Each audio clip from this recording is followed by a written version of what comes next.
अस्सलाम वालेकुम, welcome to my channel. उम्मीद करती हूँ आप लोग सब ठीक होंगे, खैरियत से होंगे। और काफ़ी दिनों से वीडियो में बना नहीं पा रही थी, ईद के बाद बहुत मसरूफियात थी। आज मैं आप लोगों को ये कड़ी दिखा रही हूँ क्योंकि ये कड़ी मैंने बनाई थी क्योंकि गोश्त खा खा के पक गए थे। इस वजह से आज थोड़ा डिफरेंट सोचा था। गर्मी भी है और गर्मी में कड़ी खाई भी जाती है और सबको पसंद भी आती है। आज मैं ये रेसिपी आपसे शेयर करूँगी। बल्कि यूट्यूब पे मेरी बहुत सारी ऐसी बहनें हैं जो बहुत अच्छे अच्छे खाने बनाती हैं और मुझसे भी अच्छे। और बस थोड़ी सी कोशिश मैंने की है और उम्मीद है कि आप लोगों को पसंद आएगी। और सब मुझसे कमेंट में शेयर करिएगा आपकी ईद कैसी गुजरी। वैसे तो लेडीज़ की ईद बहुत बिजी गुजरती है, लेकिन फिर भी वो अपने हस्बैंड, अपने बच्चों के लिए टाइम निकाल लेती हैं और यही तो उनकी अपनी क्वालिटी होती है। और मैं अपनी सारी बहनों से ये कहना चाहूँगी कि अपने बच्चों के लिए, अपने शोहर के लिए टाइम निकालें।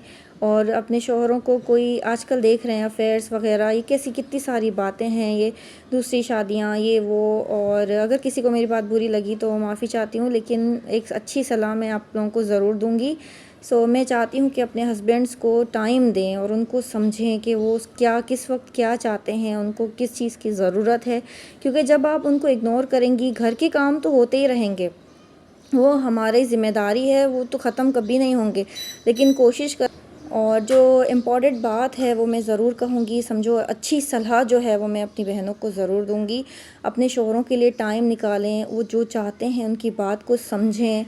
वो आपको कहीं लेके जाना चाहते हैं या उनकी कोई रिक्वायरमेंट है और या तो आपसे कुछ कह रहे हैं, तो उनकी बातों पे ध्यान दें और अपने बच्चों की बातों पर भी ध्यान दें। ओके, उनको क्या ज़रूरत है ये आपको ज़रूरी करना है। क्योंकि जब हम औरतें अपने हस्बैंड की बात नहीं सुनते हैं और किस वक्त उनको क्या चाहिए हम जो है वो जान नहीं पाते हैं, तो ही उनका जो है माइंड कहीं और लगने लगता है। उम्मीद करती हूँ मेरी ये आप लोगों को एडवाइस अच्छी लगी होगी।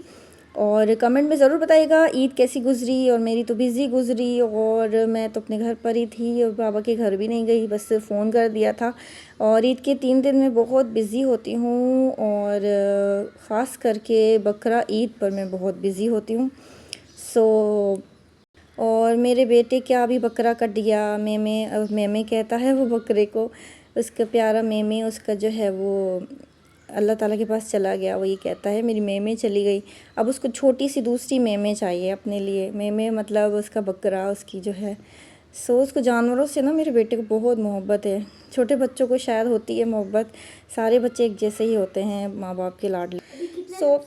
ये जो है ये मिक्सचर है कड़ी का जो मैंने चढ़ाया था। तो मैंने सबसे पहले क्या किया था, और ये अभी फर्स्ट जैसे हम चढ़ाते हैं तो वो थोड़ा सा उबाल आता है तो इस तरह का फ़ील होता है। उसके बाद जैसे मैंने मैं आप लोगों को बताऊंगी कि किस तरह से हो जाती है ये कड़ी बन के। बहुत अच्छी लगती है, बहुत अच्छी तैयार होती है। हर किसी का अपना स्टाइल होता है।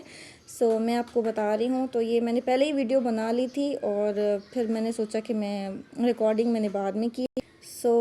और सबसे पहले मैं आप लोगों को बातें तो बाद में होती रहेंगी। सबसे पहले ये मिक्सचर आपको तैयार कर देना है। आपको क्या करना है, सबसे पहले ये मिक्सचर बनाने के लिए आप लोगों को क्या चाहिए, और आज मैं कड़ी के लिए आप लोगों को नई टिप भी बताऊंगी। आप लोगों को पहले क्या करना है, सबसे पहले आप लोगों को क्या करना है, आप लोगों को ब्लेंडर जग लेना है, उसमें आप लोगों को दही डालनी है और एक प्याज डालना है। बड़ा है तो एक प्याज, छोटा है तो 2 प्याज, ठीक है। और ये मैंने बड़ी पतीली में बनाया था तो मैं उस हिसाब से आप लोगों से शेयर कर रही हूँ। अगर आप छोटी पतीली में बना रहे हैं तो आप अपने हिसाब से डालेंगे, ठीक है। अगर बड़ी है तो 1 प्याज, छोटी है तो 2 प्याज, ठीक है। 1 प्याज डालेंगे। धनिया, थोड़ा सा अच्छा खासा धनिया लेना है और धनिया डालेंगे, हरा धनिया, और 2-3 हरी मिर्चें डालेंगे। और उसके बाद ज़ीरा डालेंगे, अदरक लहसुन का पेस्ट डालेंगे। और उसके बाद जो है लहसुन भी डाल सकते हैं वैसे, लेकिन मेरे पास तो एक ही जार में दोनों जो है वो जो बाज़ार से मिलता है जार, तो मेरे पास दोनों अवेलेबल थे तो मैंने अदरक लहसुन का पेस्ट डाल दिया। कंबाइंड था वो। अदरक लहसुन का पेस्ट डाला। उसके बाद जो है आप बेसन को छान के, या कोई भून कर भी डालता है, लेकिन मेरे पास अच्छा बेसन था इम्तियाज़ का, पूनम जो ब्रांड है, आप लोगों को पता होगा इम्तियाज़ में। तो वो जो बेसन है वो बहुत अच्छा होता है, उसके पकोड़े भी बहुत अच्छे बनते हैं, क्रिस्पी से होते हैं। मैंने बस बेसन डाला था और मैंने उसको भूना नहीं था। वो अच्छा बेसन है, उसमें मतलब पुराने बेसन जैसी वो जो अजीब सी स्मेल नहीं आती है, वो टेस्ट में भी नहीं आता। तो मैंने बेसन डाला अकॉर्डिंग जितना मुझे चाहिए था। और गाढ़ी, अगर आपको गाढ़ी करनी है तो आप ज़्यादा, वैसे गाढ़ी नहीं अच्छी लगती कड़ी, नॉर्मल अच्छी लगती है, ना गाढ़ी ना पतली। फिर मैंने बेसन डाला और बेसन डाल के और इन सारे मिक्सचर को थोड़ा सा पानी डाल के इन सारे मिक्सचर को मैंने ब्लेंड कर लिया।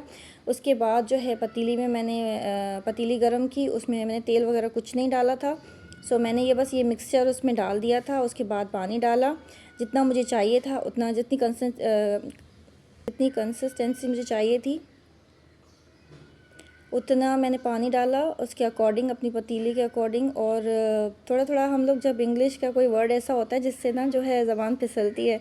और इससे पहले, काफ़ी टाइम पहले, जब मेरी शादी भी नहीं हुई थी, जब मैं स्टूडेंट थी, तो तब जो है मुझे कॉन्ग्रेचुलेशंस पे बहुत, मुझे ना जैसे मेरी ज़बान फिसल जाती थी। फिर जो है हमारे सर होते थे ट्यूशन ट्यूटर, वो बहुत अच्छे होते थे। फिर उन्होंने जो है वो हमें हर चीज़ समझाते थे। ज़्यादातर तो मैं बाबा के पास पढ़ी हूँ। मेरे बाबा जो है माशाल्लाह, उनकी इंग्लिश बहुत अच्छी है, मैथ्स बहुत अच्छी है, और बैंक मैनेजर से भी अब ऊंची पोस्ट पे वो रह चुके हैं। वो मुझे पढ़ाते थे। अब तो वो रिटायर हो गए हैं, लेकिन अभी भी उनकी जो है, वो जाते हैं बैंक, लोग उनकी उतनी ही इज़्ज़त करते हैं माशाल्लाह से। और अभी भी वो जो है घर में बैठते नहीं हैं, वो सोचते हैं कुछ ना कुछ करते रहना चाहिए। अब उनका इंटरेस्ट जो है लिखने में ज़्यादा है, तो वो प्रेस वगैरह अब माशाल्लाह से जामशुरों की जो प्रेस है वो मेरे बाबा देखते हैं, और काफ़ी अच्छा लगता है। और उनकी मेहनत है।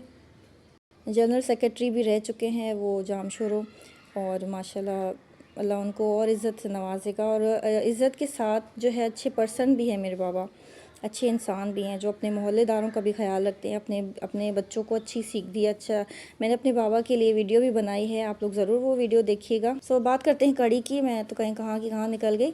कंसिस्टेंसी जितनी जितनी कंसिस्टेंसी चाहिए आपको, जो भी समझ जाइए, बस जो भी, मैं ना घबराती नहीं। ज़बान फिसल रही है मेरी। जितने आपको चाहिए उतने अकॉर्डिंग आप जो है वो डाल दें। उसमें जो है, मुझे ना बनावट नहीं आती, मैं जैसी हूँ मैं वैसी ही प्रेजेंट हो जाती हूँ लोगों के सामने। तो जो है आप लोग डाल देंगे और उसमें पानी डालेंगे जितना अकॉर्डिंग आपको पानी चाहिए, जितनी आपको ज़रूरत है। और आप देखिएगा ना गाढ़ी हो ना पतली हो, ठीक है, उस हिसाब से ना, क्योंकि कड़ी पे बहुत ध्यान रखना पड़ता है। और अगर आपके पास कभी लाल मिर्च ख़त्म हो जाए और लाल मिर्च पाउडर नहीं है आपके पास, तो आप क्या करेंगे? आपको परेशान नहीं होना, और कोई बच्चा भी अवेलेबल नहीं है जिससे आप मंगा सकें, हस्बैंड भी घर पे नहीं है, तो आप क्या करेंगे? आप लोगों को क्या करना है, वो जो गोल मिर्चें होती है ना, वो जो गोल वाली मिर्चें होती है लाल कलर की, जो हम कढ़ी के तड़के के लिए और दाल के तड़के के लिए इस्तेमाल करते हैं, वो 4-5 आप ले लें। वो जो आप मिक्सर ब्लेंड करेंगे ना कढ़ी का, उसके साथ जो है, मैंने तो पता क्या किया था, मेरे पास नहीं था रेड लाल मिर्च, मेरी ख़त्म हो गई थी। अब महीने पर ही सामान आता है। मेरे शौहर कहते जो चाहिए महीने पर ही मंगाओ। मैंने फिर क्या किया था, वो 2-3 मिर्चें ले ली थी, उसके बाद उसमें थोड़ा सा पानी डाल के उसको ब्लेंड करके वो कढ़ी में शामिल कर दिया था। उससे टेस्ट भी इतना अच्छा आता है। ये आपको नज़र आ रही होंगी, ये देखिए कढ़ी में, ये आपको ना ये लाल मिर्चों की जो है ना नज़र आ रही होगी, इससे इतना ज़बरदस्त कोई टेस्ट आया था कढ़ी में। आहा, बहुत मज़ेदार जो है। मेरी सास भी कह रही हैं इस बार तो कुछ कढ़ी में, उनको मेरे हाथ की कढ़ी बहुत पसंद है, तो वो कह रही हैं इस बार तो कढ़ी में कुछ डिफरेंट लग रहा है। आप ऐसे भी कर सकते हैं। और मैंने वो ब्लेंड का मैंने थोड़ा ज़्यादा वो किया था, ज़्यादा मिर्ची ले ली थी, और मैंने थोड़ा सा पानी डाल के उसको ब्लेंड करके मैंने पकौड़ों में भी वो शामिल किया था, क्योंकि इतनी तो मिर्ची थी कि मैं पकौड़ों के मसाले में डाल सकूं, खाली कड़ी के लिए मुझे कम पड़ गई, मतलब ख़त्म हो गई थी, वो थोड़ी सी थी, तो मैंने इस तरह किया। अगर आपके पास लाल मिर्च ख़त्म हो जाए तो आप ये कर सकते हैं, लाल वाली मिर्ची ले लें, गोल मिर्च जो है उसको ब्लेंड कर ले, थोड़ा सा पानी डाल के वो आप शामिल करेंगे। कड़ी में हम पानी ही तो डालते हैं, पकौड़ों में भी पानी डालते हैं, तो आप उसमें शामिल कर सकते हैं। और भुना कुटा ज़ीरा, भुना कुटा धनिया आप पकौड़ों में ज़रूर शामिल करें, उसमें टेस्ट बहुत अच्छा आता है। लेकिन वास लोग पकौड़ों में ना अदरक लहसुन का पेस्ट भी डालते हैं। लहसुन तो चलो डाल दें, अदरक मत डालें, फिर टेस्ट जो है ना पकौड़ों का अजीब ही आ जाता है। फिर मैंने इसको चढ़ा दिया, और इसको मैंने 1 घंटे तक मैंने, क्योंकि मैंने अपनी फैमिली के मुताबिक चढ़ाई थी, तो वो थोड़ी इतनी ज़्यादा नहीं थी, तो वो 1-2 घंटे में तैयार हो गई थी। तो मैंने चम्मच चलाती रही, जब मैंने देखा कि वो उबाल आ गया और गाढ़ी हो गई, उसके बाद मैंने इसको स्लो आंच पे रख के पकाना, चम्मच भी चलाती रही, और फिर मैंने पकौड़ों का मसाला बनाया। तो ये है पकोड़ों का मसाला। और पकोड़ों के मसाले के लिए आपको, क्योंकि जब मैं वीडियो बना रही थी तो मेरा हाथ थोड़ा सा प्रॉब्लम कर रहा था, इस वजह से ये वीडियो थोड़ी सी हिल रही है। सो आप वीडियो को नहीं, आप जो है रेसिपी पे ध्यान दीजिए। आप लोगों को क्या करना है, पकौड़ों के लिए आप लोगों को प्याज, क्योंकि मेरे हस्बैंड को ज़्यादा प्याज पसंद है तो मैं पकौड़ों में ज़्यादा प्याज डालती हूँ। और मैंने थोड़ी सी पालक भी डाली थी, थोड़ी सी मेरे पास कटी हुई रखी थी तो मैंने उसको वॉश करके ऐड कर लिया था। सो उससे थोड़ा सा क्रिस्पी बनते हैं। और मैं थोड़ा सा हमेशा बैटर ज़्यादा बनाती हूँ पकौड़ों का। जितनी जितनी कंसिस्टेंसी चाहिए आपको उतना आप जो है ये बेसन ले लें। और प्याज मैंने ज़्यादा डाली थी और धनिया मैंने ज़्यादा डाला था। 2-3 पत्ते मैंने पुदीने के डाले थे, क्योंकि ज़्यादातर पुदीना डालो तो फिर कड़वा कड़वा सा टेस्ट आता है। और पुदीना डाला था, ज़ीरा डाला था, और भुना कुटा ज़ीरा और भुना कुटा धनिया भी डाला था। और वही जो मिर्चें मैंने आपको बताई थी, वो जो गोल वाली मिर्चों को मैंने ब्लेंड करके डाला था। और थोड़ा सा चाट का मसाला डाला था, और नमक और वो जो है हरी मिर्चें डाली थी, क्योंकि मेरे पास लाल मिर्च कम थी तो मैंने जो है हरी मिर्च जो है थोड़ा सा ज़्यादा उसको कर दिया था, क्योंकि वो तेज़ नहीं होती हैं तो इस वजह से मैंने थोड़ी ज़्यादा डाली थी। उससे टेस्ट अच्छा आता है। आप लोग अपने टेस्ट के अकॉर्डिंग डालिएगा, जितना आप लोग खाना पसंद करते हैं। और उसके बाद मैंने धनिया का जो पाउडर होता है वो डाला था, और मैंने हल्दी डाली थी इसमें। और जो है इन सारी चीज़ों को मैंने मिक्स किया था। और थोड़ा सा जितना मुझे बेसन चाहिए था उतना ही मैंने बेसन डाला था, इसमें थोड़ा सा पानी डाला था। और आप ज़्यादा पतला मत करिएगा, पतला बैटर करने से ना वो जो है पकोड़े चिपक जाते हैं। वो तो मेरी बहनों को मुझसे ज़्यादा पता होगा, क्योंकि मुझसे ज़्यादा अच्छी चीज़ें वो बना लेती हैं। और मैंने बस थोड़ी सी कोशिश की है तो मैंने सोचा मैं आप लोगों से ये शेयर करूं। उसके बाद ये आप लोगों को नज़र आ रहा है, ये मैंने थोड़ी देर फ्रीज़र में रख दिया था, फ्रीज में रख दिया था नीचे वाले हिस्से में। तो जब तक वो ना बहुत अच्छा मिक्स हो जाता है। सो फिर उसके बाद जब कड़ी को मैंने रेडी कर लिया तो फिर मैं पकोड़े फ्राई करने लग गई।